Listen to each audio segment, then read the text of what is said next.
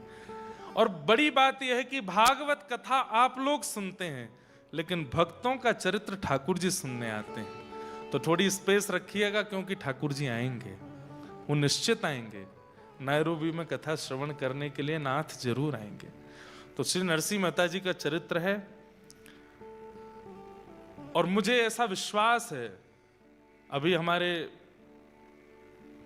पोपट भाई बता रहे थे कि पिछले साल किसी ने कथा सुनी और वो तब से अब तक सारी कथा सुनते हैं। आप नरसिंह मेहता जी का चरित्र सुनेंगे, इन 3 दिनों में ये बात मैं गारंटेड कह सकता हूं कि आप अभी जिस भक्ति के स्तर पर हो उससे यदि 10 गुना नहीं बढ़ गए तो मेरा नाम बदल दीजिएगा। ये नरसिंह मेहता जी के चरित्र का प्रभाव है। इतना सुंदर चरित्र है मेहता जी का, आप लोगों को वो श्रवण करना ही पड़ेगा। तो श्री नरसिंह जी का चरित्र हम लोग सुनेंगे, बहुत सुंदर, बहुत प्रेम से नरसिंह जी का चरित्र गाएंगे। जगत विदित नरसिंह भगत, गुज्जर धर पावन करी। दिस इज राग केदार। अनेक राग हैं पर ये राग श्री कृष्ण को बहुत प्रिय है। इतना प्रिय है, इतना प्रिय है कि ठाकुर जी कहते हैं कि जैसे ही कोई राग केदार, 2 चीजों के लिए ठाकुर जी ने निवेदित किया है कि कोई राग केदार गा दे और कोई राधा बोल दे तो मैं वैकुंठ छोड़ के सुनने आता हूं। तो इतना प्रिय है ठाकुर जी को ये राग। If there is someone who can sing, अगर आपके नोन में है या यहां भी बैठा है तो उसको एक विनती कीजिएगा कि वो राग केदार ठाकुर जी को सुनाया करे। बहुत प्रिय लगता है ठाकुर जी को, बहुत अच्छा लगता है।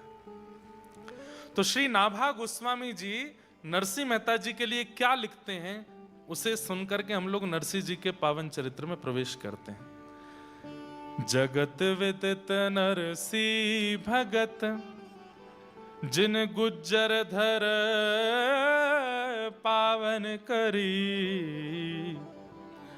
महास्मारत लोग भक्ति लौलेश न जाने, ऐसे कुल माला मुद्रा देख तासु की निंदा ठान। ऐसे कुल उत्पन्न भयो भगत शिरोमणि। ऊसरते सर कियो खंड दोष ही खोयो जिन। बहुत ठोर पर चौदियो रस रीति भक्ति हृदय धरी। जगत विदित नरसिंह भगत, जिन गुज्जर धर पावन करी। तो जैसे भागवत जी में श्लोक होते हैं, मानस जी में चौपाई होती हैं, ऐसे भक्तमाल जी में छप्पे होते हैं। तो ये छप्पे है। नाभा गोस्वामी जी छप्पे में पूरा चरित्र बता देते हैं। अब एक ही छप्पे में पूरा चरित्र है। अब हम नरसिंह मेहता जी का चरित्र सुनेंगे। जगत विदित नरसिंह भगत। तो शॉर्ट इंट्रोडक्शन पहले मैं दे दूं, नरसिंह मेहता कौन है। भगवान के द्वापर में एक मुचकुंद नाम के भक्त हुए, जिन्होंने देवताओं के लिए दैत्यों से युद्ध किया था अनेक वर्षों तक। अनेक वर्षों तक युद्ध करने के बाद देवता प्रसन्न हो गए और मुचकुंद से कहा वरदान मांगो। तो मुचकुंद ने कहा एक ही वरदान दे दीजिए। बोले क्या? मैं इतने दिन से सोया नहीं हूं, मैं सोना चाहता हूं, अब मैं थक गया हूं, मुझे निद्रा चाहिए। तो देवताओं ने कहा आप जाइए गंधमादन पर्वत पर जाकर के सो जाइए, आपको कोई डिस्टर्ब नहीं करेगा। अगर किसी ने आके डिस्टर्ब किया भी तो आपके नेत्र खुलते ही अग्नि प्रकट होगी और वो जल के भस्म हो जाएगा।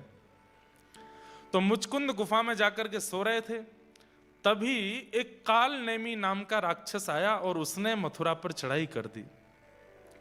भगवान श्री कृष्ण ने उससे युद्ध करने की बजाय मन में विचार किया इसका उद्धार हो जाएगा और एक भक्त को दर्शन हो जाएंगे मेरे, तो मैं इसको अपने पीछे लेके चलता हूं। तो ठाकुर जी ने उसको मारा नहीं, आगे आगे चलते रहे, काल में पीछे चलता रहा, काल यवन। और भगवान उसको लेकर के मुचकुंद की गुफा पर गए। अपनी काली कमली जाकर के भगवान ने मुचकुंद को उड़ा दी। मत कीजिए। अच्छा मेरी तरफ देखिएगा, आप लोगों ने कथाएं खूब सुनी है। बताओ ध्रुव जी को कितने दिनों में ठाकुर जी मिले थे? कितने दिनों में? Anybody knows? 5 months, 5 महीने में ध्रुव जी को ठाकुर जी मिल गए थे। कब?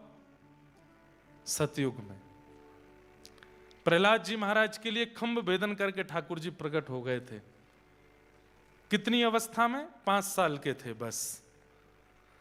आप कहोगे महाराज जी सतयुग त्रेता द्वापर के युगों में जब ध्रुव प्रहलाद को 5 months में 5 years की अवस्था में ठाकुर जी मिल रहे हैं, तो फिर आप कलयुग को उनसे विशेष कैसे बता सकते हो? अब आइए कलयुग में द अर्लीएस्ट ठाकुर जी की प्राप्ति कितने दिन में हुई है बताओ?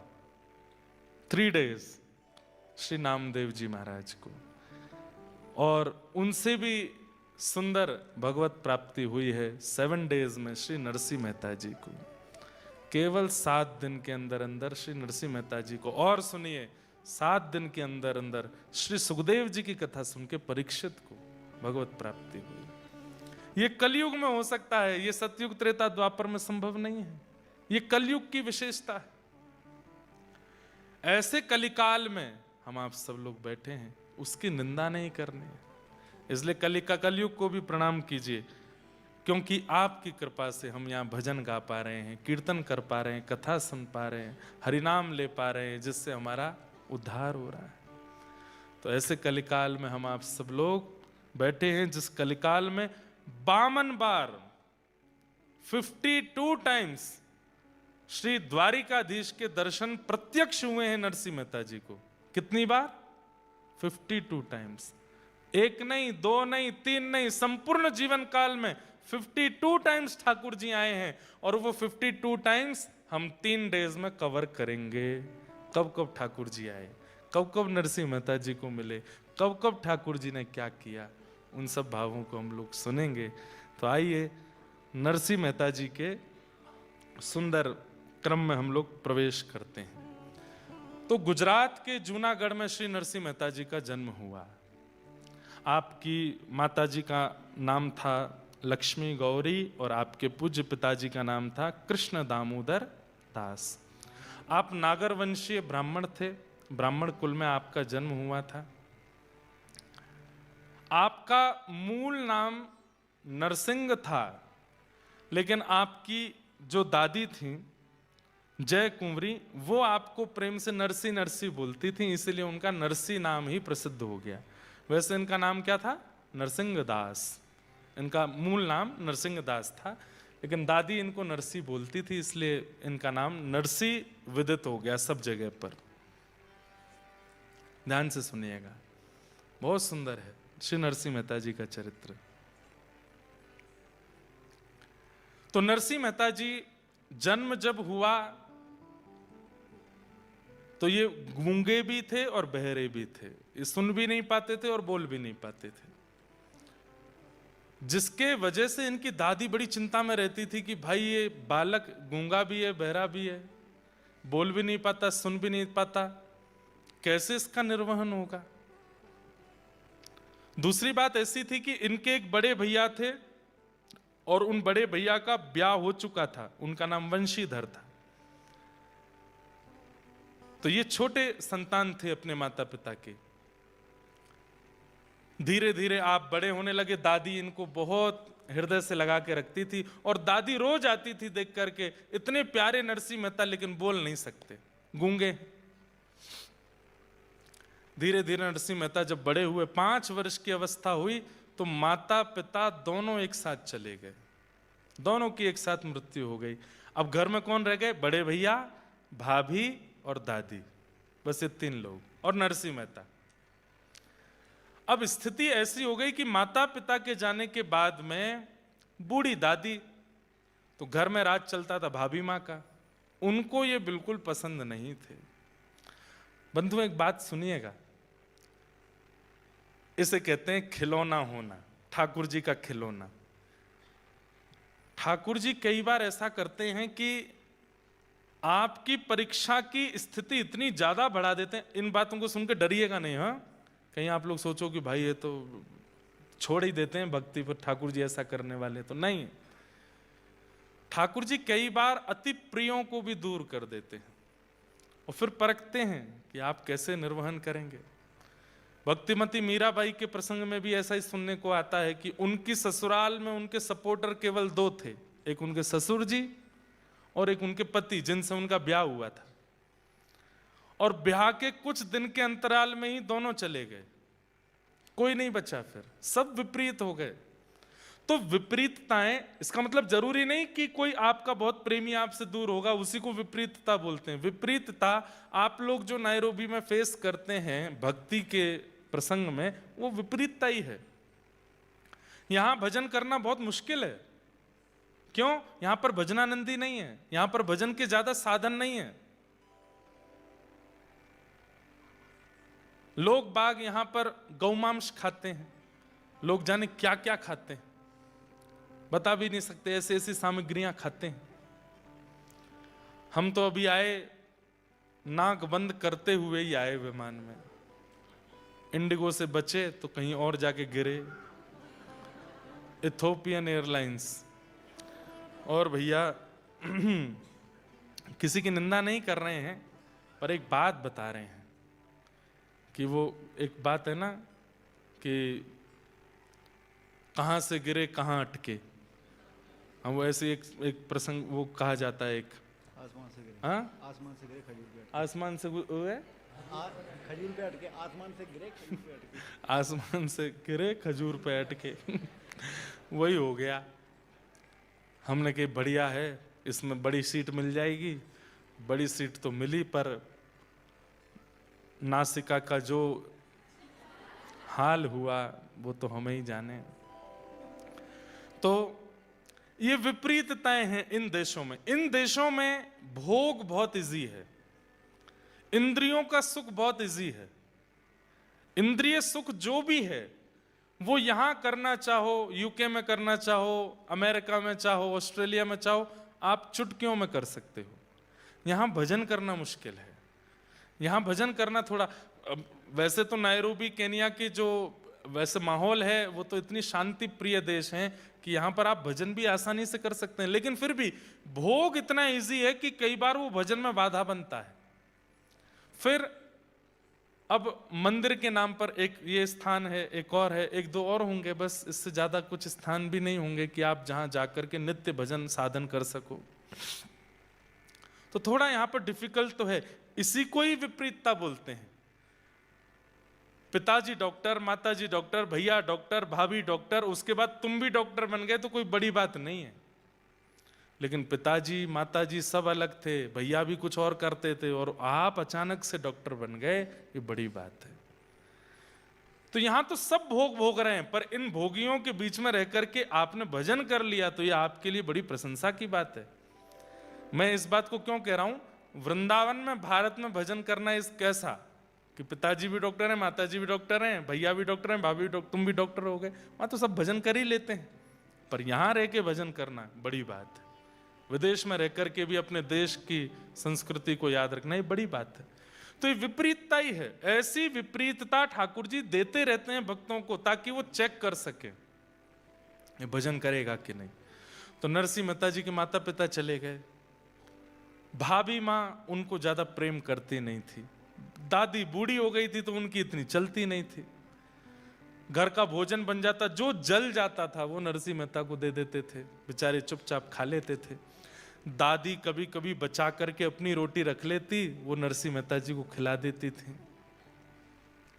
और बस मन में एक ही चिंता होती थी कि हे विधाता, ये लाला कम से कम बोलने लगे, मेरी उम्र बढ़ती जा रही है, मेरे प्राण चले जाएंगे, और ये भाभी इसका बिल्कुल ध्यान नहीं रखती, इसके ये बड़े होकर के अपना पालन कैसे करेगा, कल को मेरे प्राण चले गए तो ये कैसे जिएगा। और इसी दुख के कारण उनकी दादी माँ नरसिंह मेहता जी को लिए सब संतों के पास जाती, सबको कहती प्रणाम करो, और सब संतों से कहती आप हाथ धर के बस आशीर्वाद दे दो, ये बोलने लग जाए। सब संत आशीर्वाद देते थे, लेकिन होई सोई जो राम रची राखा, राम जी जो चाहते हैं वही होता। ऐसे कैसे बोलने लग जाएगा नरसिंह भगत। एक दिन बहुत दुखी हो गई दादी, उसको लगा कि अब मेरे बस प्राण चले। अब उसको बुखार भी आता था तो वो घबरा जाती थी कि हे विधाता अभी मेरे प्राण मत लेना, ये नरसिंह बोलने लग जाए फिर मैं चली जाऊं भले ही, ये कैसे जिएगा नहीं तो मेरे बिना। छोटे से नरसिंह मेहता इतने सुंदर, ऐसे सुंदर उनके कपोल है। ठाकुर जी जैसे ही होते हैं ठाकुर जी के भक्त, जैसे ठाकुर जी सुंदर होते हैं ऐसे उनके भक्त भी सुंदर होते हैं। सुंदर इन द सेंस कॉम्प्लेक्शन से नहीं। कई अफ्रीकन लोग भी हैं जो भक्ति वेदांत स्वामी श्रील प्रभुपाद जी की कृपा से भक्ति मार्ग में आ गए, और उनकी कृपा से जो भक्ति मार्ग में आए, ऐसे अफ्रीकन्स को भी देखोगे ना, वो भले ही रंग से सांवले हैं, सांवले तो नहीं है, काले हैं, लेकिन फिर भी उनमें वो ऐसे नहीं लगते, वो बुरे नहीं लगते, वो अच्छे लगते हैं। वो भी हमारे वृंदावन में भी कार्तिक मास में खूब सारे विदेशों से लोग आते हैं, अफ्रीकन्स भी खूब आते हैं, अच्छे लगते हैं। ऐसा उर्दपुंड लगाते हैं, धोती पहनते हैं, गले में माला पहन के शिखा रखते हैं, और बढ़िया जब मृदंग बजा के कीर्तन करते हैं, कितने सुंदर लगते हैं, वो भी आकर्षक लगते हैं।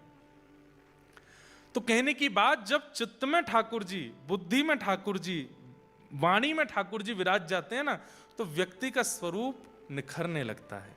और वो निखरता सुंदरता के रूप में नहीं है, एक अलग सा आकर्षण उसके प्रति हो जाता है, वो फिर भी अच्छा ही लगता है, वो फिर भी सुंदर ही लगता है, पता नहीं क्यों। तो नरसिंह मेहता तो सुंदर भी थे।